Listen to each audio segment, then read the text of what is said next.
It was just past midnight when I heard it. A soft knock. 2 taps. Then silence. I froze. I wasn't expecting anyone. No one ever came to my apartment this late. My heart picked up as I slid out of bed, bare feet quiet on the cold hardwood floor. Through the peephole I saw him. Ethan. My neighbor. He was standing there in a plain t-shirt, his hair slightly messy like he'd been running his hands through it. We'd only ever exchanged polite hellos in the hallway. He was the kind of guy who kept to himself, quiet, respectful, almost shy. The kind you notice but never think would knock on your door at midnight. I hesitated, fingers grazing the lock. I should have ignored it. But something in his eyes through the peephole, restless, almost desperate, made me twist the knob. When I opened the door, we just stood there. "Hey," I whispered, unsure what else to say. "Hi," he said softly, his voice low, rough. "Sorry. I didn't mean to wake you. I needed to see you." Something about the way he said it sent a shiver down my spine. I stepped aside, letting him in without thinking. He brushed past me, and for the first time I noticed how close we suddenly were. How the air between us felt heavier than it should. "Are you okay?" I asked. He looked at me, then really looked at me like he was seeing me for the first time.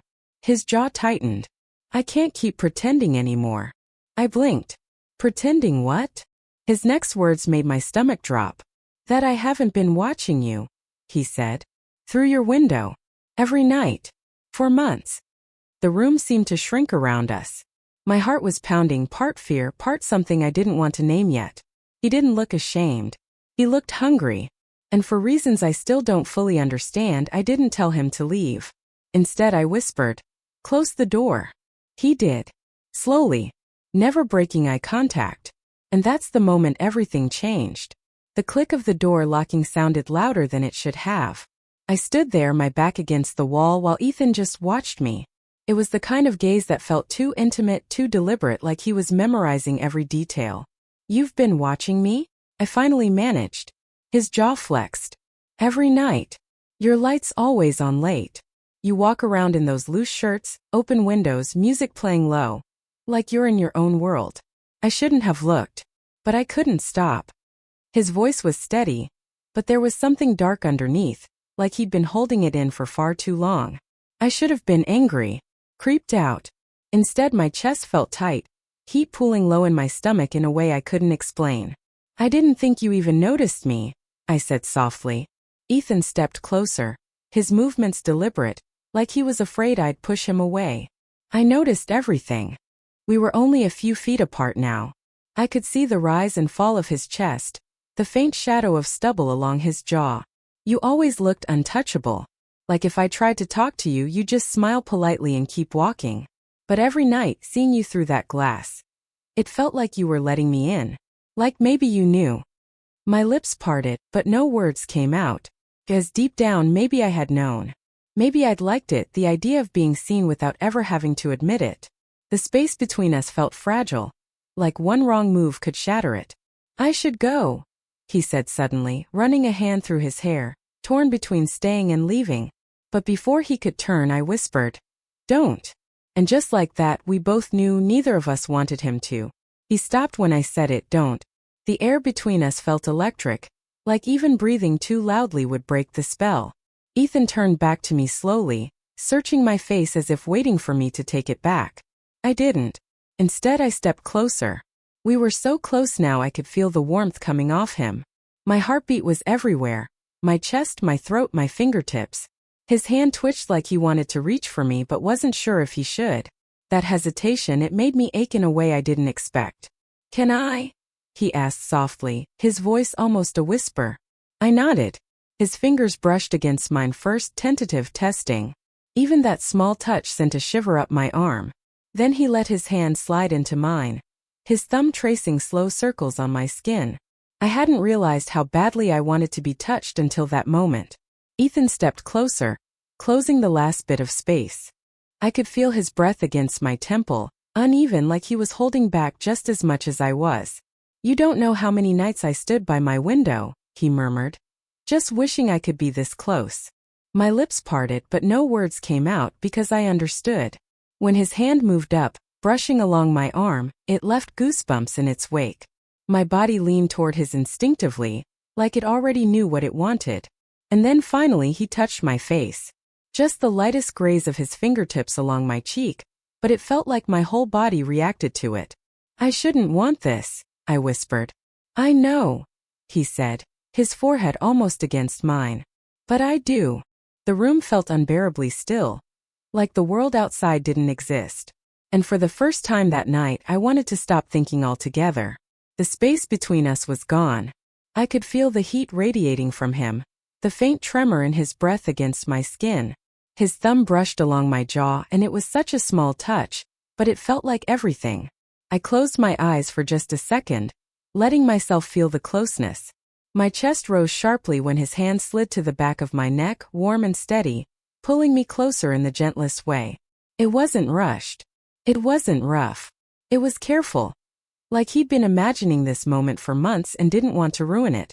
My lips hovered near his, so close we were breathing each other in. My fingers found his shirt, clutching it lightly, grounding myself in the fact that this was real. "You feel it too," he whispered, not as a question, just a quiet truth. I didn't answer. I couldn't. Instead, I tilted my head the slightest bit closer, just enough for my lips to graze his. The first touch was barely there, almost accidental. But the effect was instant, like every nerve in my body woke up at once. Ethan's hand tightened slightly at my waist, his other sliding along my arm as if memorizing me by touch. His lips moved against mine slowly, deliberately, like he was tasting every second of it. I'd forgotten what it felt like to be wanted like this, not hurried, not taken for granted, but revered. When we finally broke apart, just a fraction, his forehead rested against mine. "I've wanted this for so long," he breathed. Something inside me broke loose then, the part that always played it safe, that always second-guessed.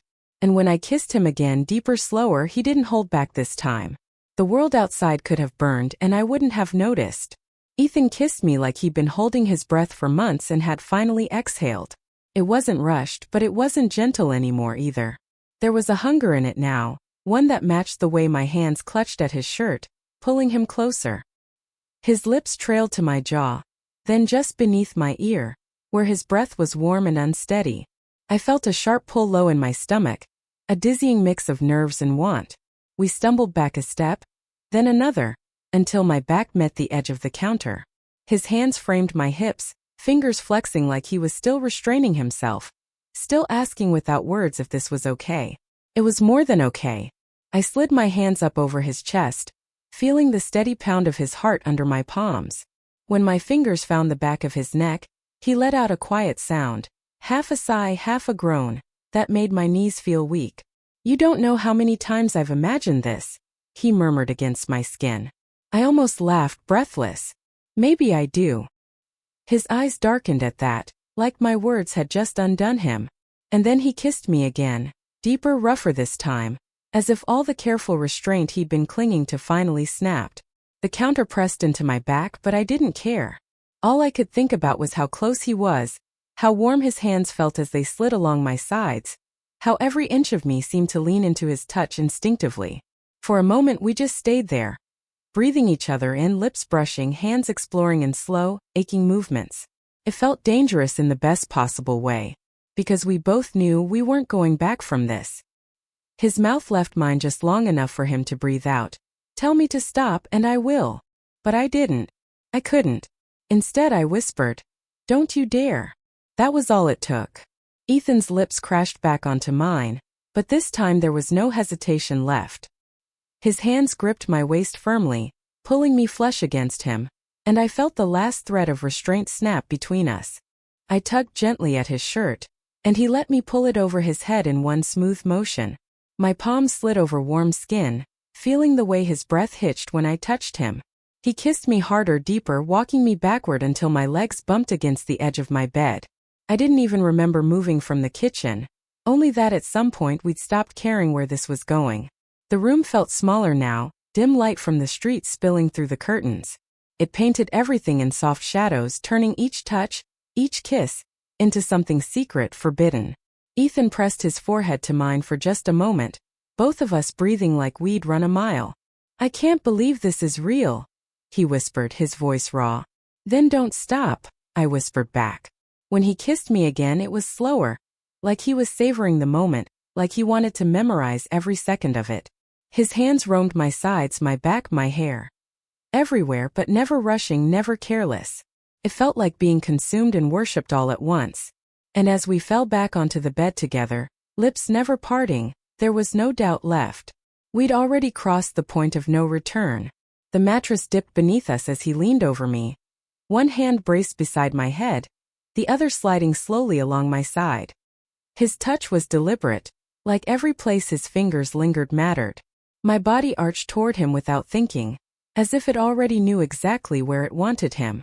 Ethan's lips traced a slow path from my mouth to my collarbone, each kiss leaving a spark in its wake. My breath caught, sharp and uneven, when he paused there, just breathing me in like he couldn't quite believe I was real. I threaded my fingers through his hair, tugging him closer, and he let out a low sound, half a groan, half a sigh, that made my heart race. There was no rush now, no frantic fumbling. Every movement felt intentional, like we had all the time in the world. His hands explored me in patient, reverent strokes, each touch making me tremble just a little more. I'd never felt so completely seen before. Not just my body but me.